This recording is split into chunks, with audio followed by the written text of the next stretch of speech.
할렐루야. 네, 이 새벽에 나오신 여러분들 환영하고 축복합니다. 오늘도 주님의 평화가 오늘도 우리의 가정과 우리 심령에 임하기를 간절히 바랍니다. 자, 우린 출애굽기 33장 34절을 이렇게 4장을 계속 이어보면서 계속 반복되는 모세의 기도가 있습니다. 하나님, 우리와 동행해 주십시오 하는 것입니다.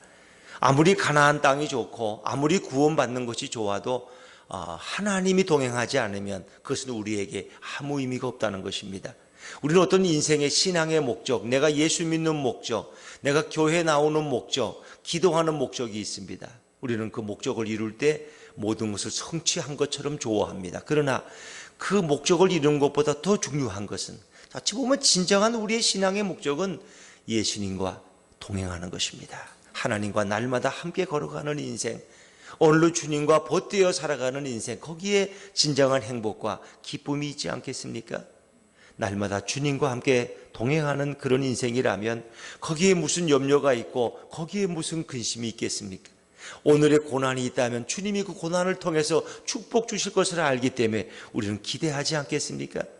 또 좋은 일이 생길 때 우리는 그 좋은 일 가운데서 우리가 교만하지 않도록 주님이 또 우리를 배려하시는 것을 생각하면서 더 겸손한 모습으로 우리는 주님을 앙망하지 않겠습니까?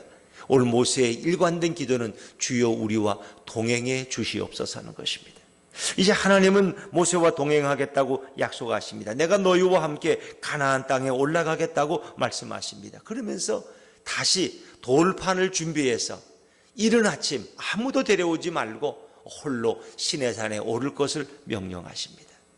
이미 깨어진 돌판이지만 하나님은 다시 두 번째 돌판을 만들어 주십니다. 그리고 하나님과 이스라엘 백성 간의 이 언약은 변치 않음을 다시 말씀해 주십니다. 그들이 금송아지를 만들고 큰 범죄를 저질렀지만 하나님은 그들을 용서하십니다.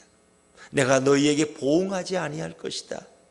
그래서 하나님은 오죽했으면 내가 이 백성을 진멸할까 봐 내가 너희와 함께 올라가지 않겠다고 말씀하십니다. 왜? 너희는 목이 뻣뻣한 백성인 걸 내가 알기 때문에. 그러나 모세의 간절한 기도와 온 백성의 연합된 기도에 하나님 그 마음을 돌리십니다. 그리고 다시 자비를 베푸시는데 두 번째 돌판을 새겨주십니다. 자, 오늘 우리 1절, 2절 말씀을 다시 한번 읽어봅니다. 1절과 2절입니다. 시작. 여호와께서 모세에게 이르시되 너는 돌판 둘을 처음 것과 같이 다듬어 만들라. 내가 깨트린 처음 판에 있던 말을 내가 그 판에 쓰리니 아침까지 준비하고 아침에 시내산에 올라와 산 꼭대기에서 내게 보이되 아멘. 그렇습니다. 하나님이 직접 두 번째 돌판을 새겨주신다고 말씀하십니다. 근데 처음에는 하나님이 직접 돌을 이렇게 만드셔서 하셨지만 이번에는 모세가 자기가 돌판을 준비해서 시내산에 오르게 됩니다. 그리고 하나님은 다시 모세에게 강림하십니다. 자, 우리 오늘 4절과 5절 말씀입니다. 4절과 5절입니다. 시작. 모세가 돌판 둘을 처음 것과 같이 깎아 만들고 아침에 일찍이 일어나 그 두 돌판을 손에 들고 여호와의 명령대로 시내산에 올라가니 여호와께서 구름 가운데에 강림하사 그와 함께 거기 서서 여호와의 이름을 선포하실세. 하나님은 구름 가운데 임재하십니다. 강림하십니다. 구름과 불 가운데, 연기 가운데, 바람 가운데 임하시는 그 하나님이 다시 모세 앞에 서십니다. 그리고 당신의 이름을 드러내십니다.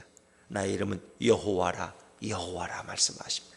출애굽기 3장 1절 이하에 보니까 하나님이 처음 모세를 부르실 때 모세가 당신의 이름이 누구십니까 할 때 나는 스스로 있는 자 여호와라고 말씀하십니다. 그 하나님은 당신을 다시 드러내십니다. 그리고 모세 앞에 당신의 성품과 당신의 인격을 말씀하십니다. 여러분, 우리는 십계명을 주시고 율법을 주시는 하나님보다 더 중요한 것은 그 율법을 주시는 하나님이 어떤 분이냐는 것입니다. 어떤 분이냐, 어떤 의도로 우리에게 이런 약속과 이런 말씀을 주시느냐는 것입니다. 그러니까 하나님을 바로 아는 것이 매우 중요합니다. 요즘 참 재미있는 것이 여당이나 야당이나 전전긍긍하는 것도 제가 이 윤석열 총장이 검찰이 도대체 어떤 의도로 이렇게 수사를 하느냐는 겁니다. 누구를 이롭게 하려고, 누구를 잘되게 하려고 그 심중을 파악하지 못해서 그들이 이랬다 저랬다 그러는 겁니다. 당혹감을 감추지 못하다. 그 다음에 화를 냈다가 또 어떤 야당에서는 이것도 청문회를 보이콧해야 되겠다 그러고 별의별. 도대체 이 윤석열이가 이 검찰이 누구 편이냐는 거예요. 그래서 저는 진짜 바라기는 아무 편도 안 됐으면 좋겠어요. 살아있는 권력에 칼을 댈 수 있는 그런 공정함을 가질 수 있다면 얼마나 좋겠습니까? 우리는 그런 기대를 또 한 번 가져봅니다. 그러나 그 기대가 정말 또 실망으로 끝날지 또 우리의 정말 감사로 끝날지 그건 모르겠습니다만은 도대체 이런 말씀을 주시는 다시금 두 번째 그들에게 기회를 주시는 그리고 그들을 용서하시는 그 하나님이 누구시냐는 거예요. 하나님은 자신에 대해서 말씀하십니다. 저는 우리가 자녀들이 도대체 부모님이 어떤 분이라는 걸 알면은 때로 그 부모가 우리에게 불편함을 끼쳐도 때로는 부모가 우리에게 징계를 줘도 걱정할 게 없어요. 왜? 우리 부모님은 이런 분인 걸 내가 알기 때문에. 우리 부모님은 그럴 분이 아니야. 내가 아는 부모님은 이런 분이야. 내가 정말 잘못할 때는 매를 들기도 하지만 그분은 너무너무 사랑이 많으신 분이야. 정말 그 마음을 알면은 자녀는 부모에게 온전히 순종하지 않겠습니까? 하나님은 스스로 당신을 말씀하시고 당신은 어떤 분이냐? 자, 6절 말씀을 읽어볼까요? 6절입니다. 6절 시작. 여호와께서 그의 앞으로 지나시며 선포하시되 여호와라 여호와라 자비롭고 은혜롭고 노하기를 더디하고 인자와 진실이 많은 하나님이라. 하나님 자신을 드러내는데 자비롭고 은혜롭고 노하기를 더디하고 인자와 진실이 많은 하나님.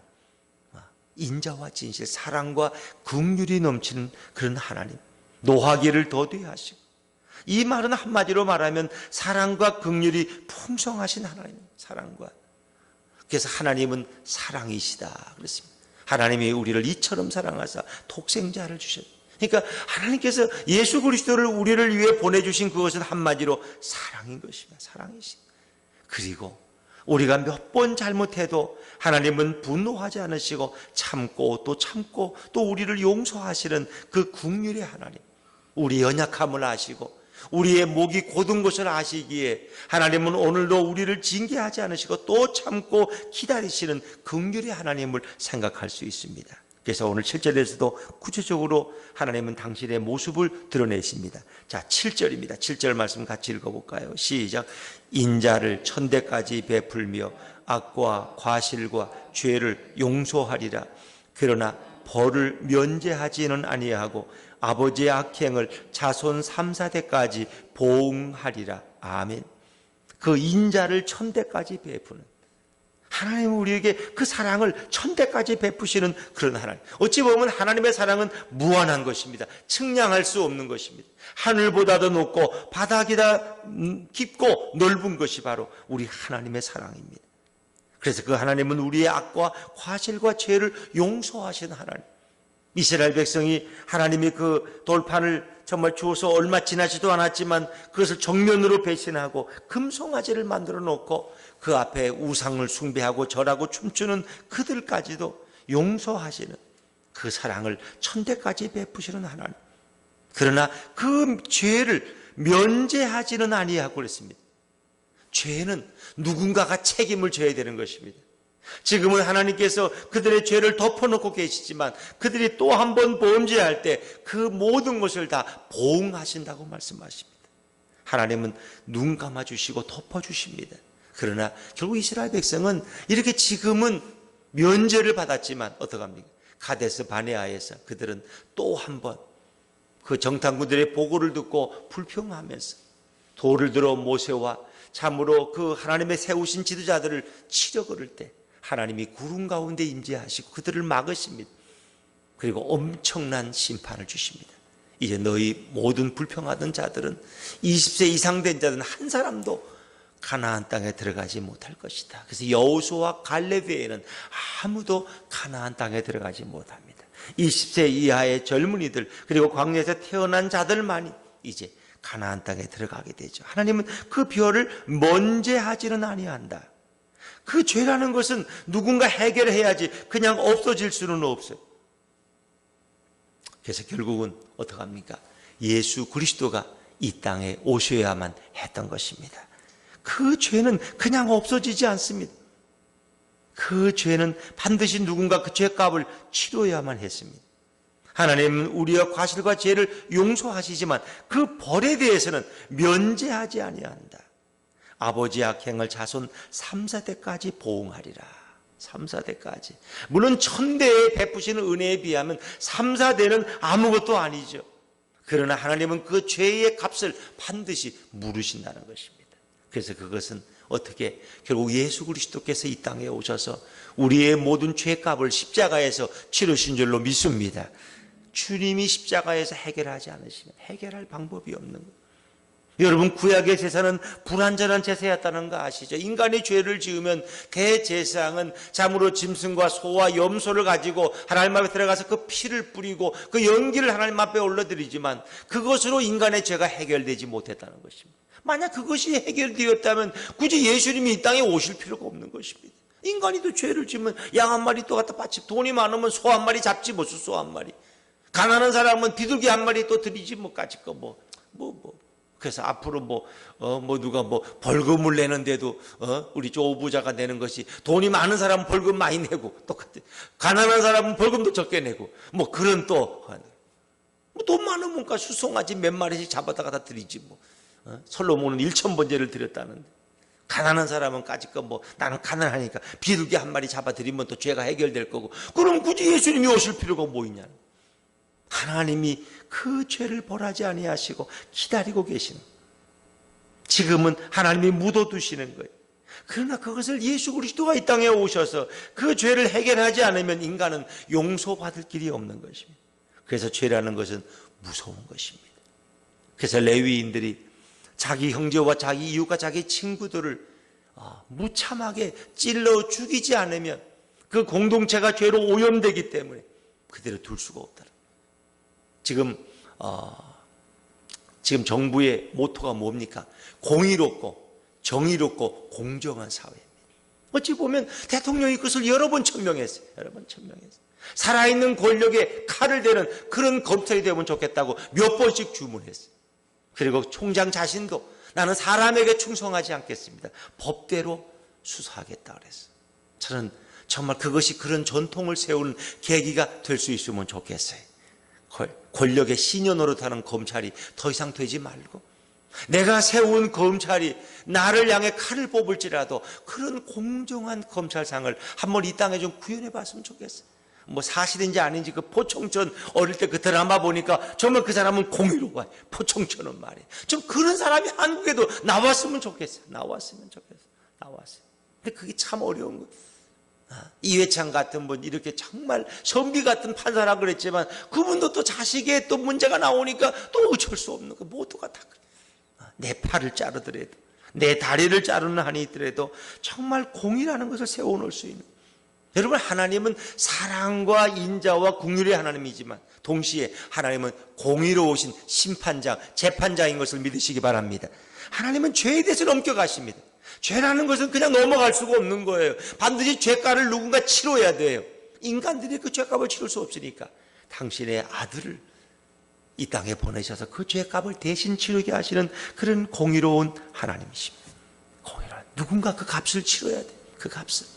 그래서 하나님이 결국 우리에게 용서 요구하시는 건 뭡니까? 너희 죄가 아무리 많을지라도 용서받지 못할 죄는 없다는, 어떤 죄도 다 용서받을 수 있다는 거예요. 너희가 진심으로 하나님 앞에 나와 회개하기만 하면 반드시 용서하신다는 거예요.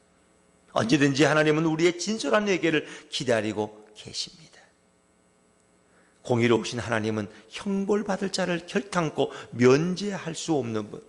그래서 누군가 그 죄값을 치러야 되는데 당신의 아들이 그 죄값을 치르게 하면서까지 우리를 살리시기 원하셨던 분이 바로 우리 하나님이십니다.